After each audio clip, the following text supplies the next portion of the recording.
¿Cómo están? Muy buenas noches, bienvenidos, bienvenidas a una nueva edición de Aquí se debate por las pantallas de CNN Chile. Vamos a continuar con este ciclo de conversaciones con quienes están postulando al Consejo Constitucional, la elección que se va a desarrollar el próximo 7 de mayo en nuestro país. Esta oportunidad de tener una nueva constitución 2.0 y en este espacio, por supuesto, podrán conocer a los distintos candidatos, cuáles son sus propuestas, cuáles son sus también intenciones y por qué están participando finalmente, la importancia que tiene para ellos participar de esta importante elección en nuestro país. Recordemos que los pactos quedaron inscritos de la siguiente forma: Unidad para Chile, que es el pacto que agrupa a los partidos de Apruebo Dignidad más el Partido Liberal y también el Partido Socialista e Independientes. También está Todo por Chile, donde está el Partido por la Democracia, el Partido Radical, la Democracia Cristiana y también los Independientes, Chile Seguro, donde se agrupan los partidos de Chile Vamos, la UDI, Renovación Nacional, también Evópoli y Independientes, y los partidos de la Gente y el Partido Republicano. Todos ellos y sus candidatos van a ir en búsqueda de un cupo en el Consejo Constitucional. Y les vamos a presentar inmediatamente a quienes nos acompañan el día de hoy, al igual que el primer capítulo de Aquí se debate ya con los consejeros, candidatos a consejeros constitucional. Vamos a seguir con esta batalla, la madre de todas las batallas, que se ha denominado la región metropolitana. Los vamos a presentar ahora. Está acá a mi costado María José Puigredón, candidata de Chile Seguro. Andrés Palma, candidato de Todo por Chile, el Pacto Todo por Chile. Hola, buenas noches. Buenas noches. Rocío Donoso, candidata del Pacto Unidad por Chile. Y Luis Silva, candidato del Partido Republicano. Vamos a partir con los cuatro, les aviso como parte un poco la dinámica de este programa, con un minuto de libre disposición para cada uno, para que puedan dar a conocer sus principales propuestas y también por qué son candidatos al Consejo Constitucional. Vamos a partir con María José Puigredón. Tienes un minuto, en todo caso yo te voy a avisar cuando llega el minuto, pero puedes hablar de libre disposición ahora. Súper, muchas gracias. Hola a todos. Bueno, la principal función de una constitución es asegurar la seguridad de todos los chilenos y nosotros como Chile Seguro, como lista Chile Seguro, queremos enfocarnos en apoyar eso, en que los chilenos se sientan libres de poder trabajar, de poder elegir libremente su educación de los niños, de los hijos, ¿verdad? También de poder vivir en un país libre, que la delincuencia nos tiene desbordado, donde podamos los delincuentes realmente estar donde corresponde, presos, que no tengan indulto, que podamos también tener libertad de transitar, que los migrantes que llegan tengan la libertad de llegar, pero si es que van a cometer algún tipo de delito, se tengan que volver a sus países.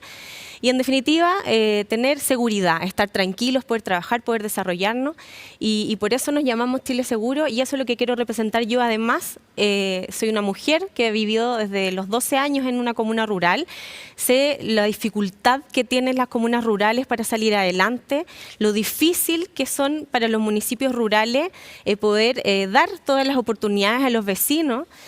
Somos los primeros, la primera respuesta de los vecinos, y estamos un poquito olvidados los municipios rurales en la Constitución. No tenemos suficientes facultades. Así que mi nombre es María José Puigredón y espero poder representar a todas las inquietudes de las mujeres del mundo rural. Gracias, María José. Andrés Palma, su minuto de libre disposición. Muchas gracias. Bueno, estamos siendo candidatos, estamos pensando llegar a construir una nueva constitución, una constitución democrática, como no la ha habido desde 1980 en plenitud, hasta, diría yo, el mes de enero pasado. En el mes de enero pasado se eliminaron por fin las leyes de quórum de ley orgánica constitucional y por lo tanto por fin podría una mayoría gobernar el país como corresponde a una democracia, porque la democracia es el gobierno de la mayoría permitiendo que la mayoría se alterne con la minoría. Esas son las reglas del juego democrático y eso no lo tuvimos en la Constitución del 80, porque no era la mayoría la que podía gobernar, porque a través de un entramado que fijó Jaime Guzmán y los redactores de la Constitución, fijaban una manera de obstruir el gobierno de la mayoría para que nada cambiara. Entonces, si queremos cambiar la Constitución, tenemos que tener una nueva Constitución y tenemos que tener constituyentes que quieran cambiar la Constitución. Por eso yo soy candidato en esta oportunidad. Muchas gracias, Andrés. Rocío Donoso, su turno. Bueno, muchas gracias por la invitación. Mi nombre es Rocío Donoso, soy trabajadora social de la Universidad Católica y magíster en políticas públicas de la Universidad de Chile. Nacida y criada en la comuna de La Florida, acá en la región metropolitana. Y bueno, quiero contarles hoy día por qué estoy acá.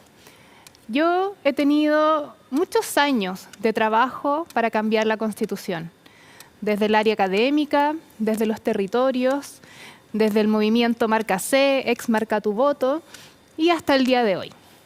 Y creo que hoy día lo más importante y lo que nos convoca es que esta es la última oportunidad que tenemos para cambiar la Constitución. Y por eso yo hoy día estoy acá y me comprometo a que podamos avanzar, a que podamos dar un Chile mucho mejor y que voy a hacer todo lo que pueda para dar lo mejor de mí y que este proceso salga adelante. Muchas gracias, Rocío. Luis Silva, su turno. Muchas gracias. Este es un proceso marcado por un clima de desconfianza, escepticismo, frustración y con razón, después del fracaso del 4 de septiembre como resultado de una desconexión con el sentido común.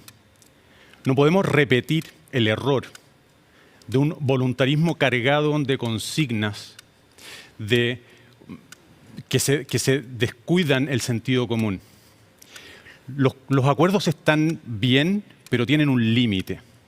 Mi compromiso es velar porque el sentido común se haga oír en este nuevo proceso. En otras palabras, quiero defender todo lo que a Chile le hace bien y quiero reformar todo lo que a Chile no le conviene. Pese a las bases, creo que hay un amplio espacio todavía para comenzar a recuperar el país. Y quiero aprovechar esa oportunidad poniendo mis conocimientos y mi experiencia al servicio del país.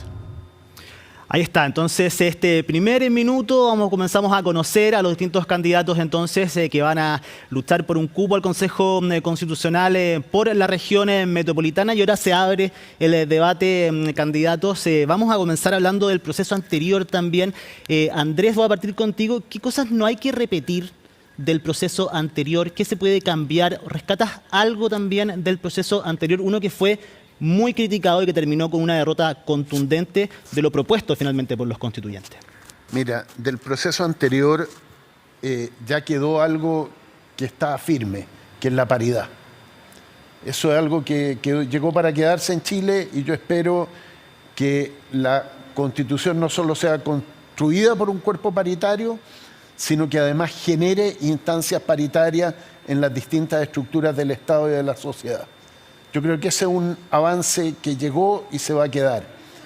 Ahora, dentro de las cosas que yo creo que no hay que repetir del proceso anterior, bueno, algunas de ellas ya fueron fijadas en las 12 bases sobre las cuales vamos a tener que trabajar obligadamente, ¿no? Y que yo no tengo problema con ellas. Pero esto de andar cambiando los nombres de las instituciones generaba una sensación de querer hacer todo de nuevo cuando no era necesario hacer todo de nuevo. ¿Por qué no poner el Senado de las regiones, por ejemplo? O mantener el nombre del Poder Judicial si lo que había era el Poder Judicial.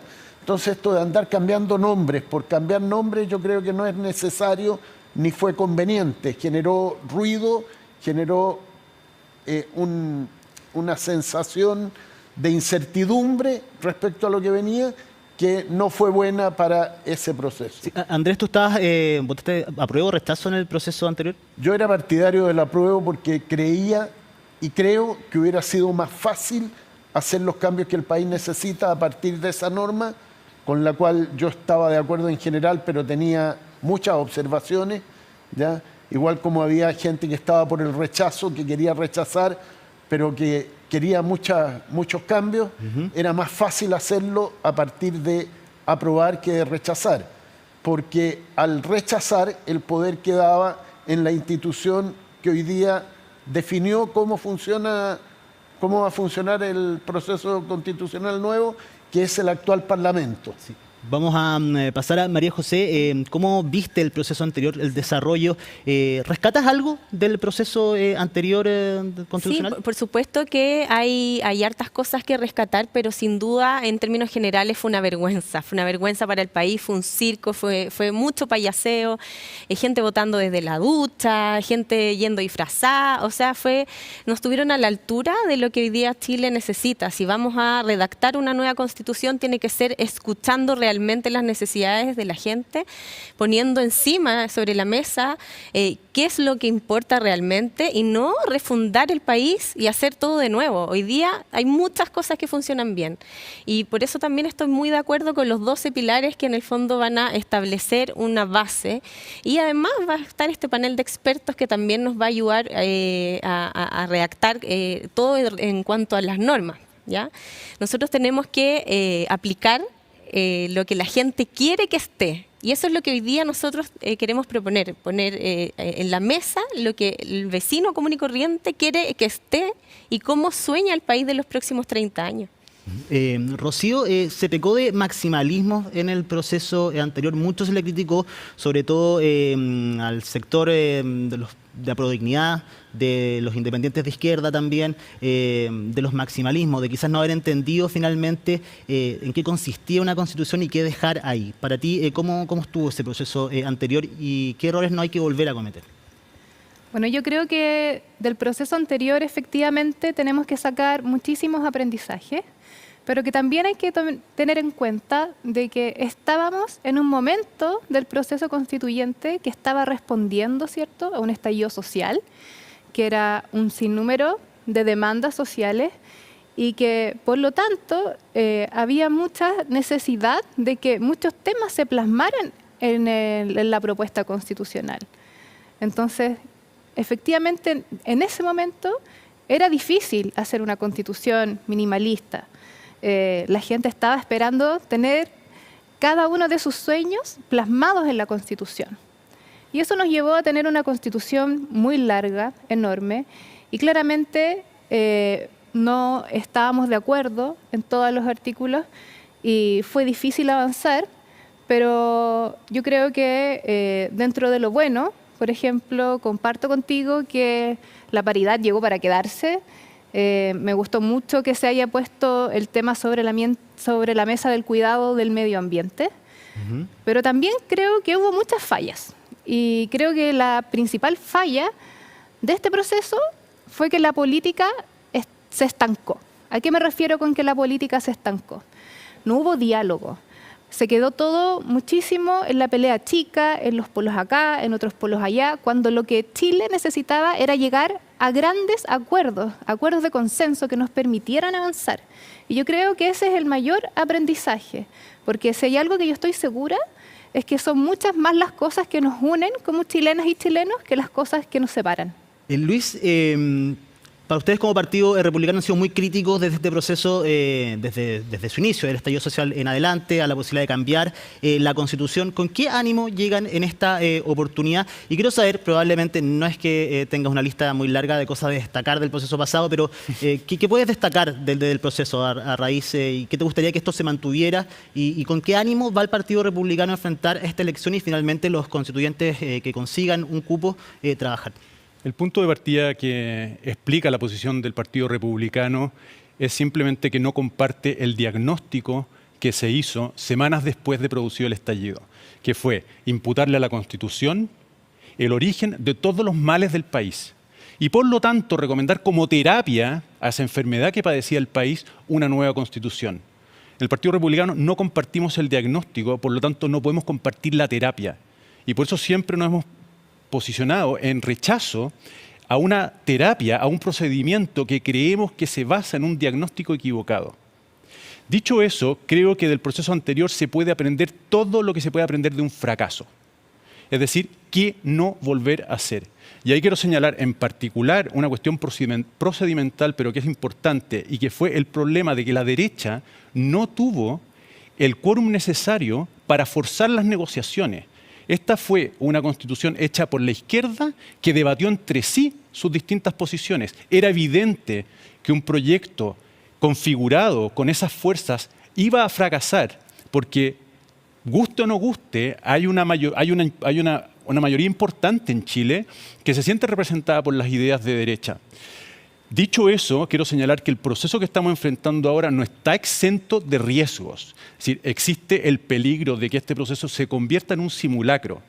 Yo pongo la alerta, aunque ya es pasado, en cómo se configuró el acuerdo. No existe registro, no hay actas, no sabemos cuáles fueron las razones que pesaron para entregar y conceder los distintos puntos del acuerdo, que luego en el Congreso se tramitó en tiempo récord sin tomar ninguna de las indicaciones. Ahí hay un riesgo, un proceso de 8 meses, 3 meses con una comité de expertos que en la práctica opera como un Senado, como una Cámara Alta, 5 meses para un Consejo que en la práctica opera como una Cámara de Diputados, que tienen que articularse entre los dos, con todos los agregados que le va a suponer la participación ciudadana, porque sabes que hay una... Sí. Quiero que abramos el debate, pueden conversar entre ustedes, por supuesto, también. Se ha tocado acá algunos temas. Rocío decía que esta era quizás la última opción que tenemos para tener una nueva constitución en nuestro país. Luis habla de un simulacro. Andrés, del riesgo del riesgo de un simulacro. Lo que puede ser esto... Yo me pregunto cuando escucho a Luis, porque dijo, el diagnóstico está equivocado. Sí. Pero la pregunta que te hicieron es, ¿rescatas algo de lo que se había aprobado en esa... de lo que se había propuesto? Con Rocío, por ejemplo, hemos destacado el tema de la paridad. Sí. ¿Qué opinas tú del tema de la paridad? A mí no me gusta la paridad. De hecho, las grandes perjudicadas de la paridad en ese proceso fueron las mujeres. 11 mujeres que obtuvieron la mayoría para ser electas e integrar la Convención Constituyente quedaron fuera y debieron cederle su cupo a los hombres, mientras que solo 5 hombres quedaron dentro. De hecho, yo estaba entrando gracias a la ley de paridad, dejando fuera a una competidora de Renovación Nacional. Finalmente fue Rojas Vade quien me dejó fuera y ese será tema de otra conversación. Pero definitivamente creo que la paridad es defectuosa porque al final en lo que se traduce es en distorsionar la voluntad popular. Es decir, una mujer que vota por una mujer puede ver frustrada su decisión porque una regla artificial le cambia las reglas al final. Sí, Luis, yo quiero decir, Luis, sí. A mí me parece que esto que tú dices es una falta de respeto tremenda en contra de nosotras las mujeres.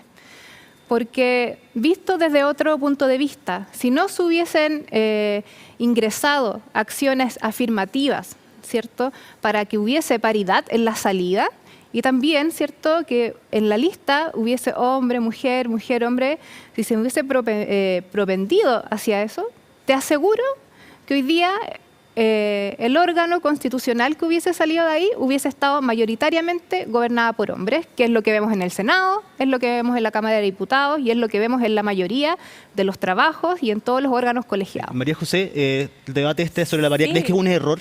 No, yo no creo que sea una falta de respeto tan así directamente. O sea, yo estoy de acuerdo con Luis en que uno debiera poder ser elegida por sus capacidades y no por ser hombre o mujer. ¿No estás de acuerdo con la paridad entonces? No estoy de acuerdo, pero ya existe. Creo que hoy día para ser candidato es una alternativa que podría considerarse, pero no para los cupos, por ningún motivo. Quiero subrayar a propósito de lo que me decía Rocío, que es una falta de respeto para las mujeres, que son muchas las mujeres que piensan que la regla de la paridad es injusta. Es decir, ni siquiera es una regla que interpreta a todas las mujeres, interpreta a algunas mujeres. Sin duda alguna, el machismo es tan fuerte en la sociedad y en las estructuras sociales que hay mucha gente que considera que la paridad no debe ser porque el machismo es muy fuerte. Pero tú dices que esas mujeres que consideran que la paridad es injusta están en el fondo con una idea distorsionada como culpa de la cultura imperante. En el fondo, ellas no están viendo la realidad, eso es lo que estás sugiriendo. A mí eso sí que me parece ofensivo. No están viendo la realidad de que la mujer es discriminada en la sociedad, lo decía Rocío recién. Por eso ellas no están viendo la realidad que las afecta. Cuando no hay norma de paridad, se produce lo que se produce hoy día en el Senado, en la Cámara de Diputados. El Senado y la Cámara de Diputados se eligieron después de que se eligieron los convencionales. De acuerdo, pero... Y no había norma de paridad.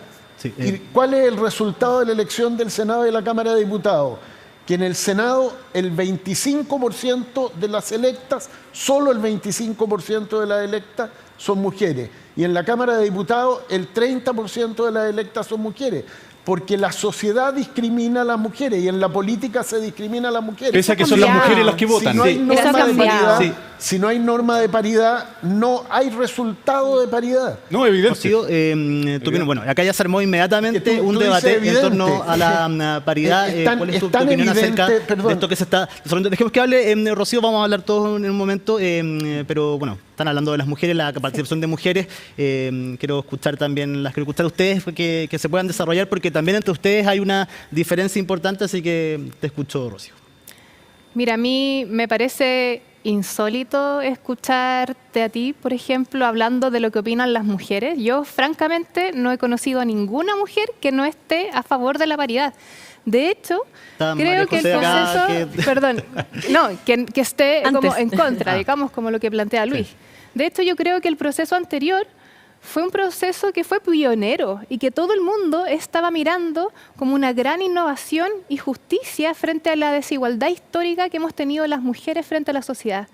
Entonces, a mí me parece increíble que estemos teniendo este debate, pero bueno, eso da cuenta efectivamente de la tremenda desigualdad y del sistema patriarcal que todavía sigue imperando, y para eso las mujeres tenemos que seguir organizadas, ¿cierto? Y simplemente para alcanzar la igualdad. Sí. María José, para ti es un avance el tema de la paridad. Bueno, ya está establecido, para muchos es un avance, acá vemos que genera todavía discrepancias, pero para ti no es un avance Mira, en lo el que- sentido de participación de lo mujeres, que de luchar por pasa- espacios quizás donde muchas veces por temas estructurales no se alcanzan. Lo que pasa es que muchas veces los mismos partidos no tienen de dónde sacar hombres o mujeres. No lo veamos solo por el punto de vista de las mujeres. Luis habló de la opción de que muchas mujeres quedaron fuera del proceso, que sacaron más votos que sus compañeros de lista y tuvieron que cederle el cupo a los hombres. Entonces yo creo que aquí hay que mirarlo no desde un punto de vista machista o feminista, hay que mirarlo desde un punto de vista más objetivo. Y yo creo que la paridad no representa objetivamente los verdaderos deseos de la gente. En mi distrito, por ejemplo, había un candidato que sacó mayoría de votos y tuvo que cederle el espacio a una candidata mujer que no sacó la misma cantidad de votos, por ejemplo. Yo eso no lo considero tan justo, por ejemplo. Vamos a sacar... La fórmula es algo bien discutible. Yo en el año 1995 publiqué en la revista Política y Espíritu un artículo en que proponía la paridad. En esa época era una revolución, pero lo proponía tal cual como existe en uno de los estados de Canadá, en el que se vota por un hombre y se vota por una mujer. Y resultan electos un hombre y una mujer Es distinto. en Es cada distinto. una, Es algo en distinto. cada una de las elecciones. Sí. Entonces, el tema es la paridad. Lo que ustedes discuten es el mecanismo para alcanzar la paridad. Exacto. Y por discutir el mecanismo para alcanzar la paridad, rechazan la paridad. No solo eso, Andrés, también hay un presupuesto de base, que es el que tú decías, que la mujer o muchas mujeres no están viendo la realidad prejuiciadas por la cultura dominante. En el fondo, tú le estás atribuyendo eso a muchas mujeres que podrían estar Pero y a votando muchos por hombres. hombres, Y a muchos hombres si los también. hombres somos Pero en el fondo, machistas. ese punto de partida yo no lo comparto. Así que nuestra diferencia no tiene que ver solo con el procedimiento para asegurar la paridad. Tiene que ver también con el punto de partida. Yo ¿Tú no comparto compartes que contigo. hay un machismo en la sociedad? Claro que sí, pero no al punto de prejuiciar a las mujeres para enseguecerla e impedirles ver la realidad. Porque eso en el fondo es lo que estás sugiriendo tú. Sí, vamos a dejar este debate por la paridad hasta acá para seguir realidad. avanzando. Vamos a hablar de algo muy importante también que tiene que ver con la ciudadanía, que son quienes finalmente ese día van a ir hasta las urnas para ver y elegir su opción de quienes se compongan este Consejo Constitucional. Y si revisamos todas las encuestas del día de hoy, hay una desafección tremenda por parte de la ciudadanía con el proceso constituyente, no con ustedes precisamente, porque están recién comenzando con esta campaña, pero con el proceso en sí. ¿Cómo se vuelve a recuperar la confianza de una ciudadanía que tenía puestas muchas esperanzas en lo que iba a ser el primer proceso y se encontró con algo que mayoritariamente fue rechazado, Rocío? Bueno, yo creo que es súper importante que aprendamos del proceso anterior. Y como yo venía diciendo al principio, el gran problema fue que la política se estancó y que había que avanzar hacia grandes acuerdos. Por ejemplo, yo soy una persona dialogante. Me parece que para lograr grandes acuerdos y para que Chile avance, tenemos que estar dispuestas y dispuestos a conversar, incluso con personas que opinan distinto. Me acuerdo de una encuesta de espacio público de ese proceso que decía que el 77% de la población pensaba que los constituyentes tenían que tomar grandes acuerdos, incluso si que eso significara cambiar su posición inicial. Y luego, esa misma encuesta, tiempo después, dijo que un 60% de la población vio que eso no había ocurrido.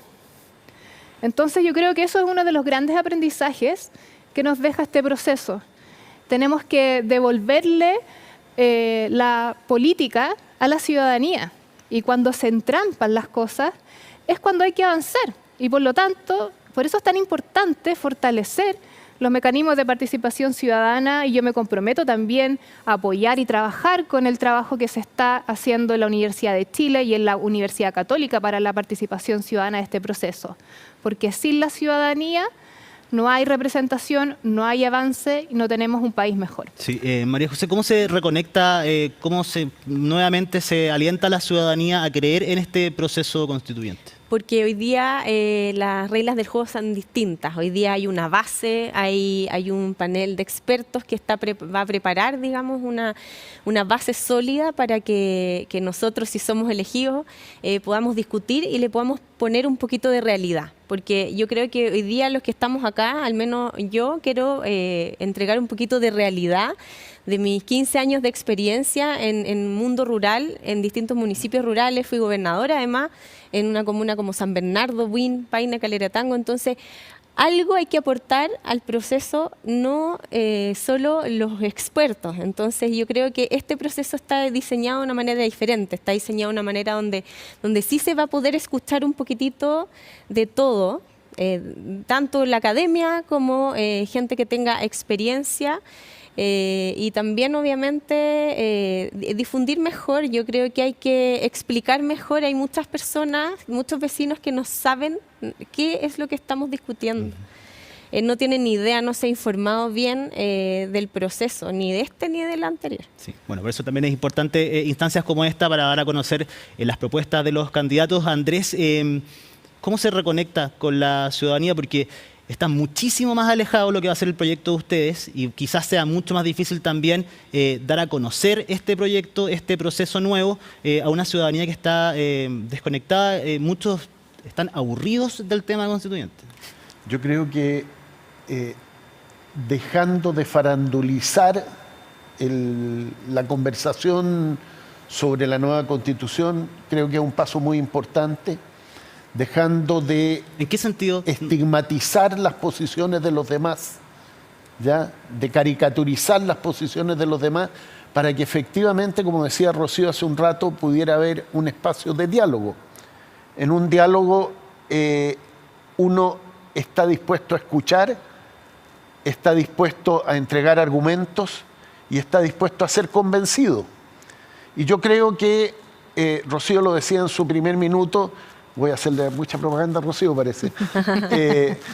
Rocío lo decía en su primer minuto. Vamos a competir, sí, es un problema. Pero lo decía en su primer minuto, hay una necesidad de ponerse de acuerdo.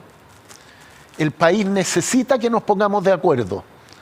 Parece difícil poner de acuerdo a los republicanos con Apruebo Dignidad ¿Sí? o el Frente Amplio.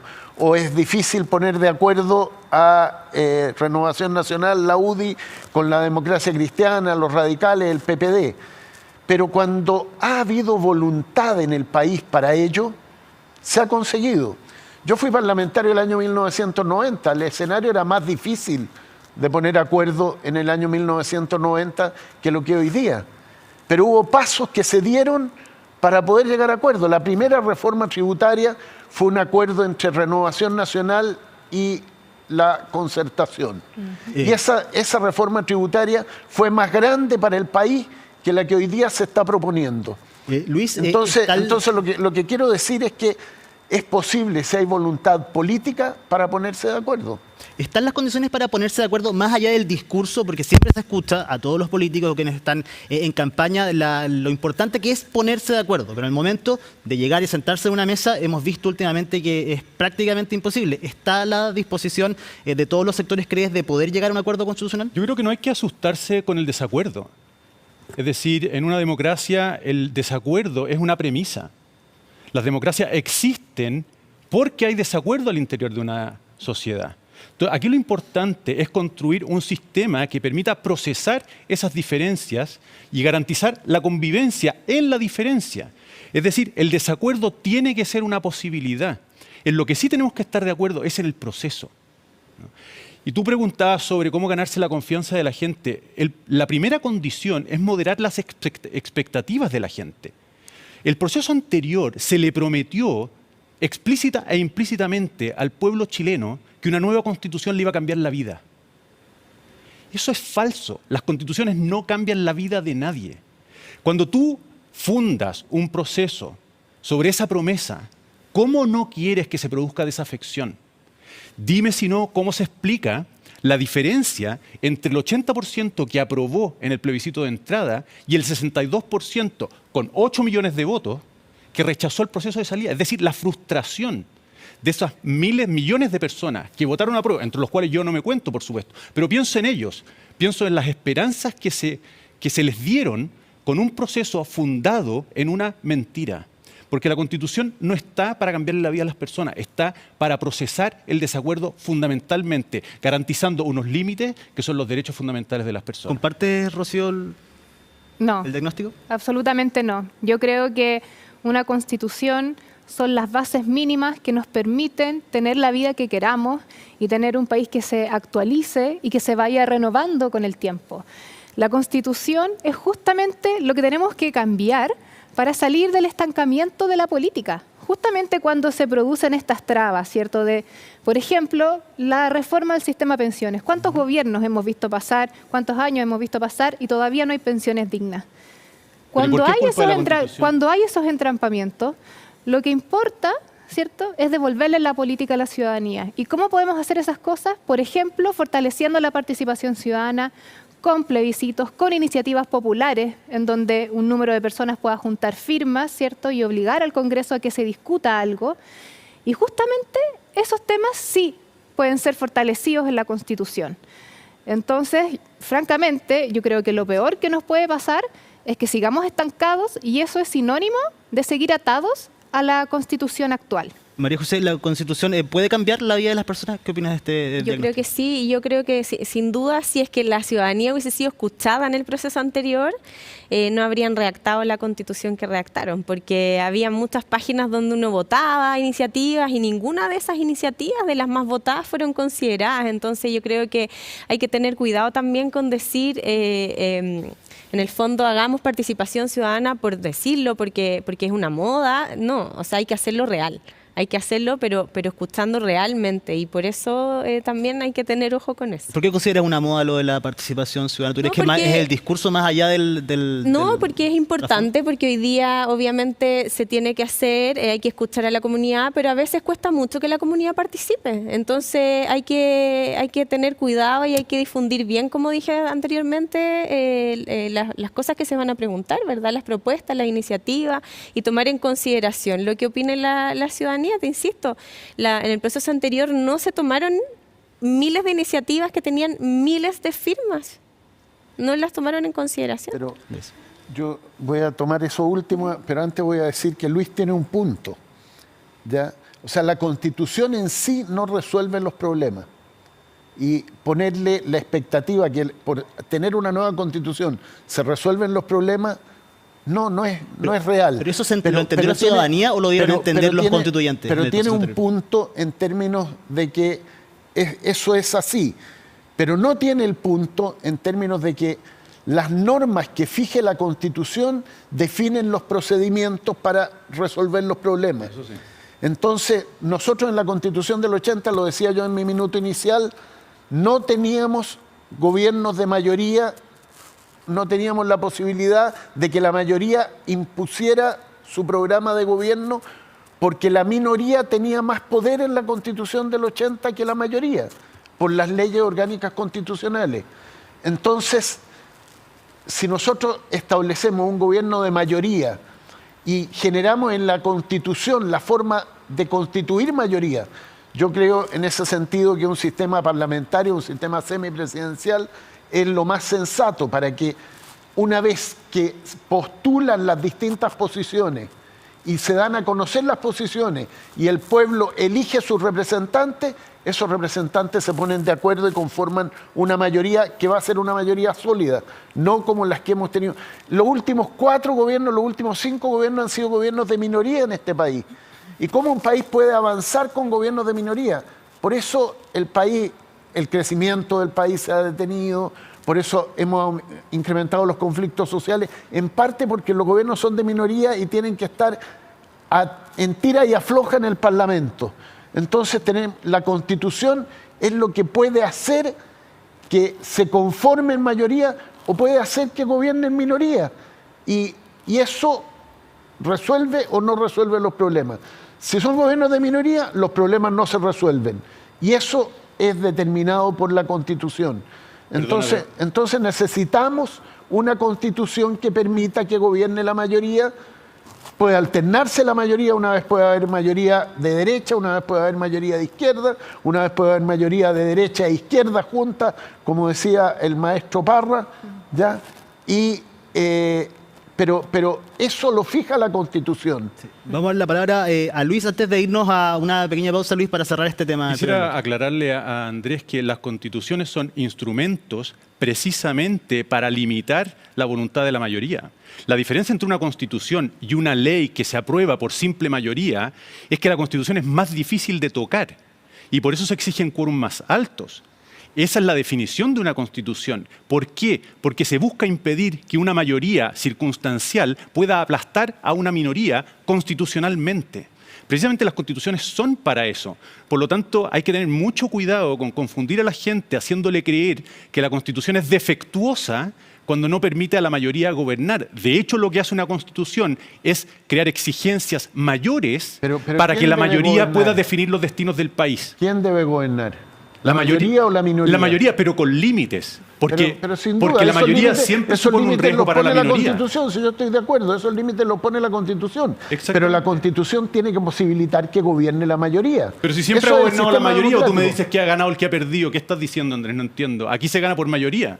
Sí, pero, no? A ver, ¿tiene mayoría en el Congreso el presidente Boric? Pero si el presidente y el Congreso del Congreso son dos poderes separados, esto no es un régimen pero parlamentario. Si estuviéramos en España... Para poder gobernar necesita aprobar las leyes.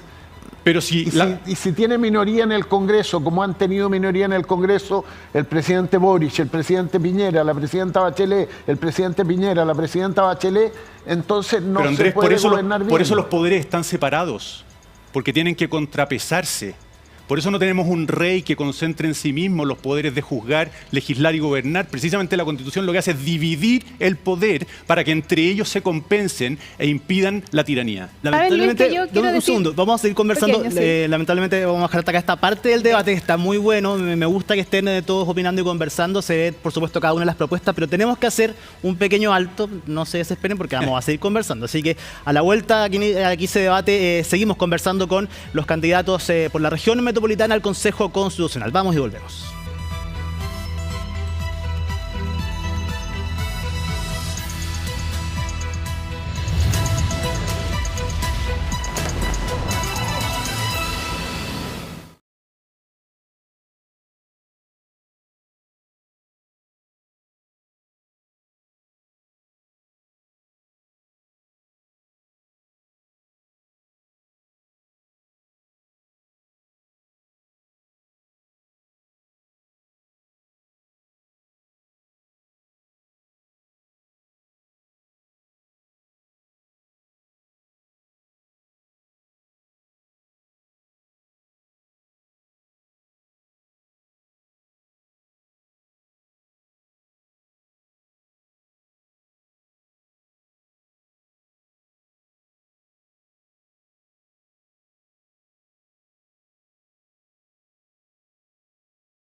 Ya estamos de vuelta en Aquí se debate. Ha estado buena la conversación el día de hoy. No vamos a perder más tiempo, vamos a seguir inmediatamente con uno de los temas que quizás también causa mucha polémica y diferencia acerca del tutelaje que podría llegar a tener este proceso en su deliberación. Hay grupos que dicen que quedó muy tutelado este proyecto con las reglas, con la comisión de expertos, con la participación también que van a tener finalmente los consejeros. María José, te quería preguntar si es que tú consideras que quedó muy tutelado este proceso constitucional. Yo creo que una constitución tiene que estar así de resguardada porque es algo tremendamente importante para el futuro de nuestro país. Yo creo que habían ciertas cosas, ciertas reglas que ya lo dije al principio que tenían que estar. Tenemos que tener institucionalidad, tenemos que tener un Estado que tenga ciertas garantías, ¿verdad?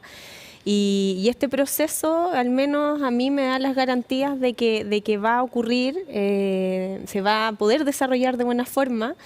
Y somos nosotros los constituyentes los que vamos a insertar en esta propuesta de los expertos un poco de realidad, como también dije hace un rato, donde le vamos a poder poner los cambios necesarios que consideremos que vamos a representar a nuestros votantes, ¿verdad? A los que nos van a elegir.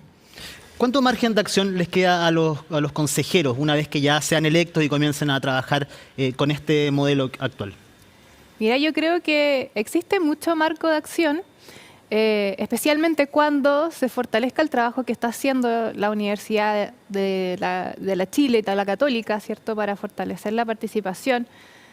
Y la participación ciudadana no es una moda, la participación ciudadana es un derecho y que evidentemente la gente ignora cuando es una trampa para hacer solamente una información a costa de un rédito político, cuando realmente lo que motiva la participación ciudadana es poder tener una decisión vinculante en la toma de decisiones. Y yo, por ejemplo, rescato de las bases que en esta propuesta estamos superando el Estado subsidiario.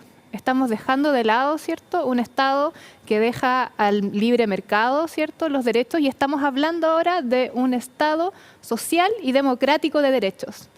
Eso nos permite tener una base mucho más sólida de poder efectivamente no dar cuenta, y estamos muy de acuerdo en que la Constitución no va a arreglar todos los problemas de la noche a la mañana, no va a cumplir todos los sueños de todas y todas, pero sí puede dar respuesta a los problemas más importantes, a la salud, a la vivienda, a las pensiones, al medio ambiente.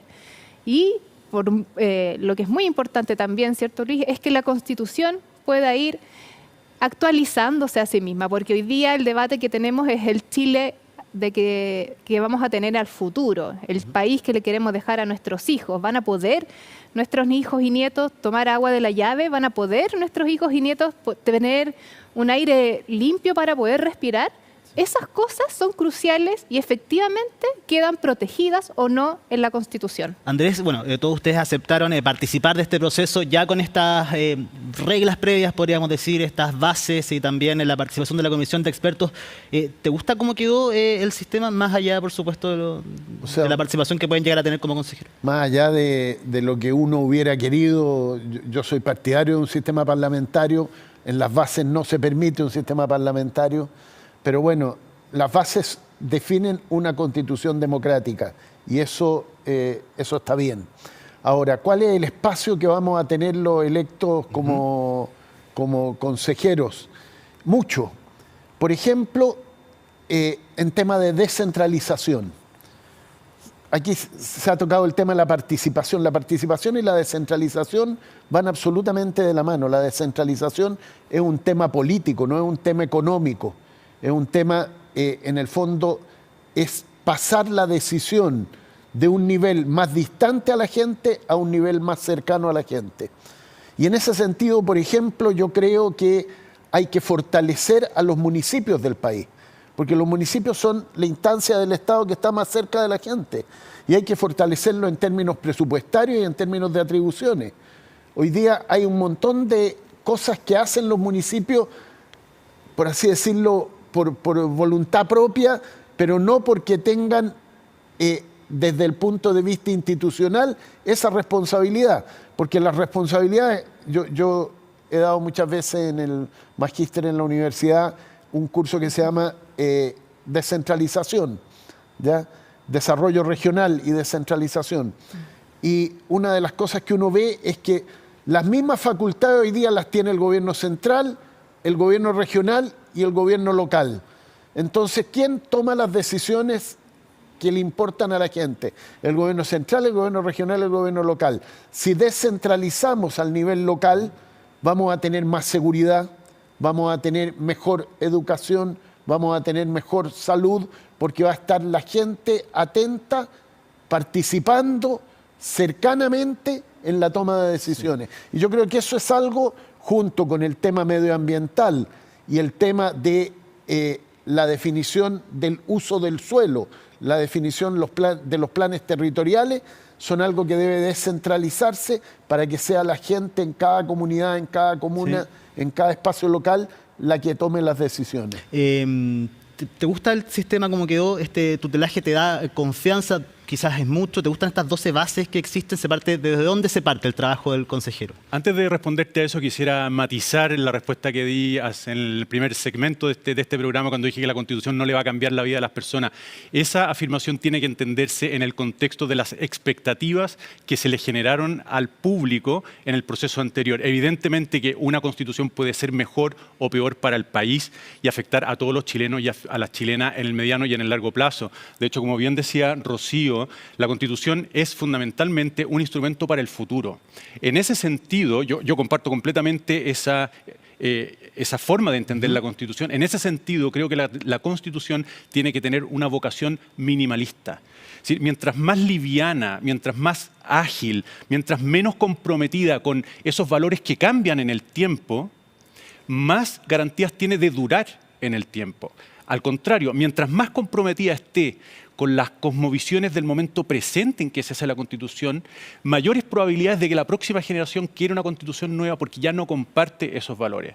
Volviendo a tu pregunta, yo creo que este es un proceso al que estamos enfrentando extremadamente tutelado, en particular partiendo con las bases. ¿Pero eso está bien o mal para ti? A mí no me gustan las bases. O sea, yo en general el proceso preferiría no tenerlo. Es un hecho que va adelante, quiero participar en él y sacar lo mejor posible de este proceso. Pero en las bases hay un punto en particular, porque de los 12 puntos que se acordaron, muchos de ellos repiten casi literalmente lo que dice la Constitución vigente. Hay uno, sin embargo, que a mi juicio nunca debió haberse entregado en esa mesa de negociación que culminó en el acuerdo del 12 de diciembre y que después pasó como el agua por el Congreso. Y es precisamente el punto que señalaba Rocío del compromiso de un Estado social y democrático de derecho. Me parece que esa definición tenía que ser trabajada democráticamente. Y no fue trabajada democráticamente. De hecho, se tomó en un cuarto, en una deliberación de la cual no constan registros. Por lo menos yo no los conozco. No sabemos qué pasó para llegar a una definición que para la derecha es tremendamente incómoda. Habiendo dicho eso, creo que las bases sí dan, y también comparto con Rocío ese punto, dan un espacio para darle un contenido a esa y otras definiciones de las bases más afín a nuestra visión de lo que más conviene. Y en ese sentido, yo invito a todas las personas que podrían estar pensando en votar nulo, que es una opción que yo he escuchado por ahí, a votar por un candidato o por una candidata que les represente en el Consejo para sacarle en la discusión el máximo provecho posible dentro de lo que las bases permiten. Rocío, algo que también es distinto en este proceso es la participación de los pueblos originarios. Hay solamente 12 candidaturas, una se fue rechazada. Probablemente sea muy difícil que haya un representante de pueblo originario finalmente sentado en el Consejo. ¿Estás de acuerdo con que haya cambiado de una sobrerepresentación quizá en el proceso anterior a prácticamente una nula representación en este Consejo? Mira, yo no me atrevería a decir que había una sobrerepresentación en el proceso anterior, ni tampoco de que en este proceso no va a haber representación. Todo eso va a depender de cómo los votantes ejerzan su voto y por lo tanto el camino está abierto. Y yo estoy absolutamente a favor de todos los derechos colectivos de los pueblos originarios de Chile, que me parece a mí que son un orgullo que nos une incluso como nación. Y me parece muy bien que se incluyan también en este proceso que es tan importante para todo el país. María José. la participación de los pueblos originarios va a ser muy distinta a la del proceso anterior a esta. Comparto con Rocío, yo creo que está el derecho al voto, ¿verdad? Y quienes así lo deseen pueden elegir a sus candidatos. Ahora, puedo también referirme un poquito nosotros creemos en un Estado colaborador, entonces es importante también que eso se plasme, porque sí está dentro de los pilares, pero creo que es importante discutir sobre el Estado colaborador, donde los privados también puedan hacer cosas que el Estado no puede hacer bien.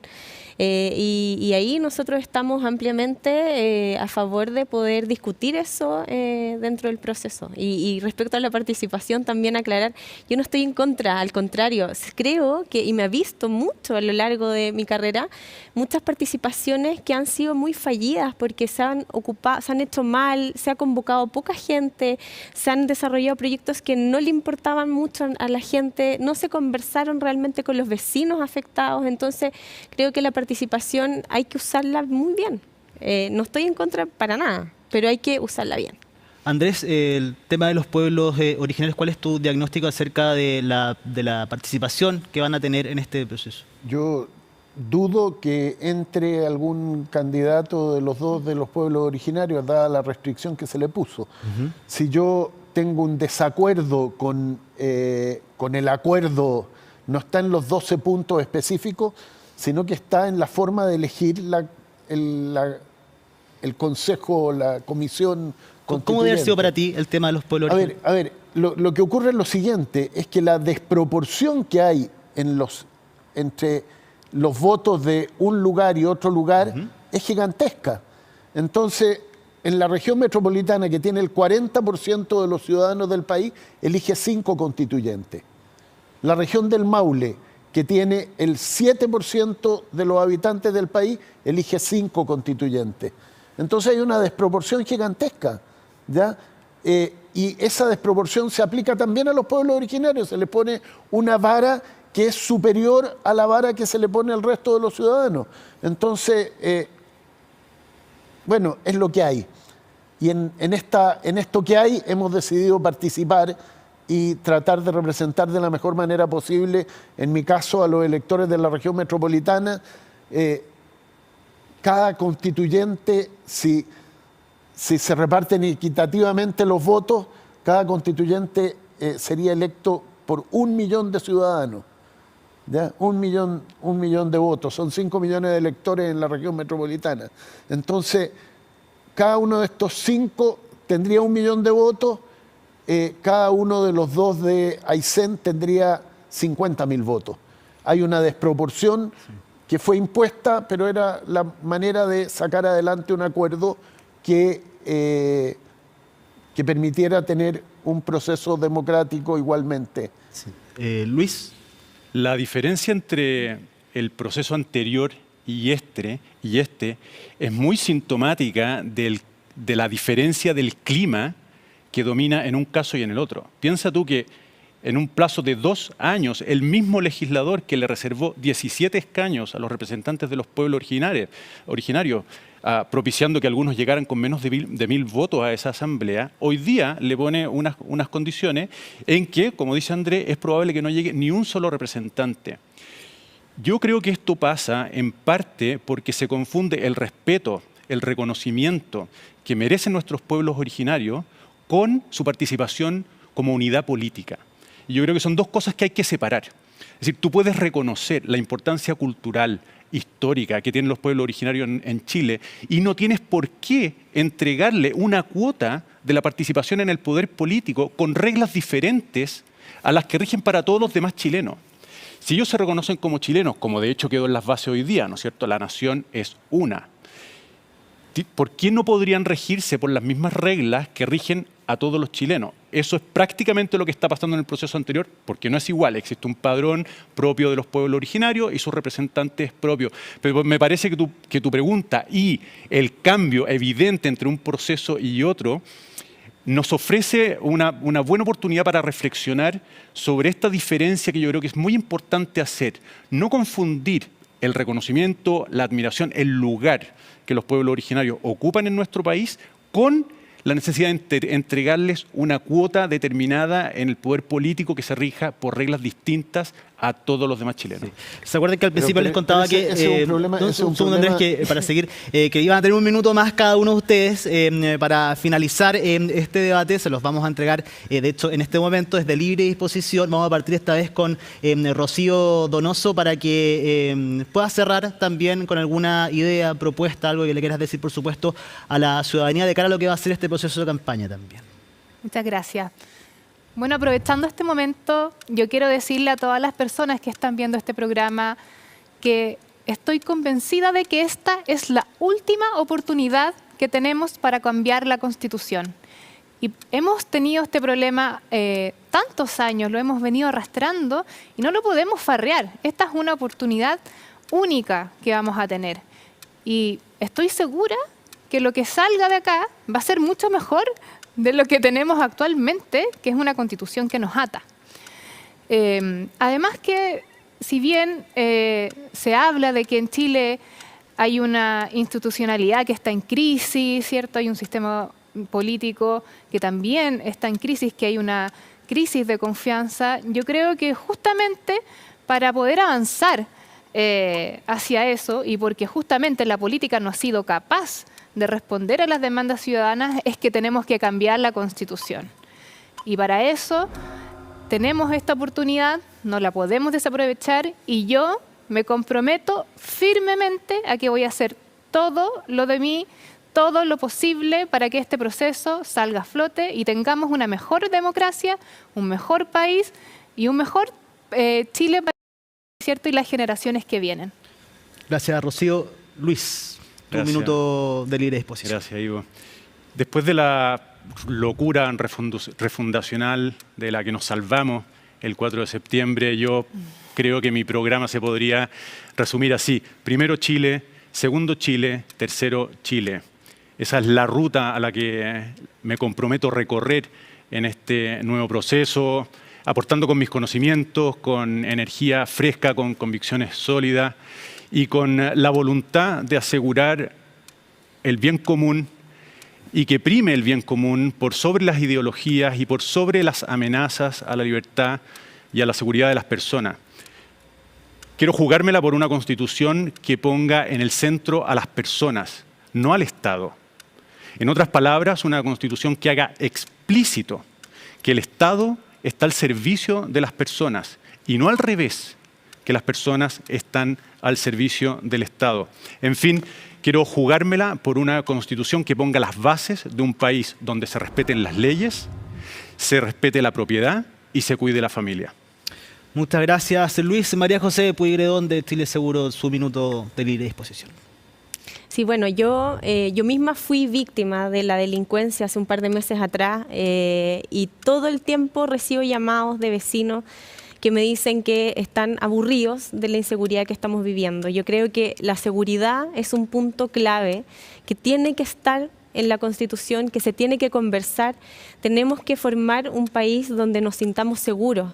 Seguros no solo físicamente y de la delincuencia, sino que seguros para poder trabajar, para poder emprender, sobre todo en las zonas rurales, que es donde mucho más cuesta, donde no hay oportunidades, donde el Estado pone trabas. Tenemos que darle más facultades a los municipios rurales, tenemos que darle más atribuciones, tenemos que darle más recursos, porque son la primera respuesta, la primera puerta que tienen los vecinos cuando necesitan un problema o quieren alguna solución por parte del Estado. Así que yo me comprometo a representar a las zonas rurales, a representar a todos los chilenos que quieran más seguridad y a defender las tradiciones de nuestro país. Muchas gracias, María José. Andrés, tu minuto de libre disposición para cerrar. Se va a elegir una convención constitucional, un consejo constitucional. Ese consejo constitucional tiene que preparar una nueva constitución.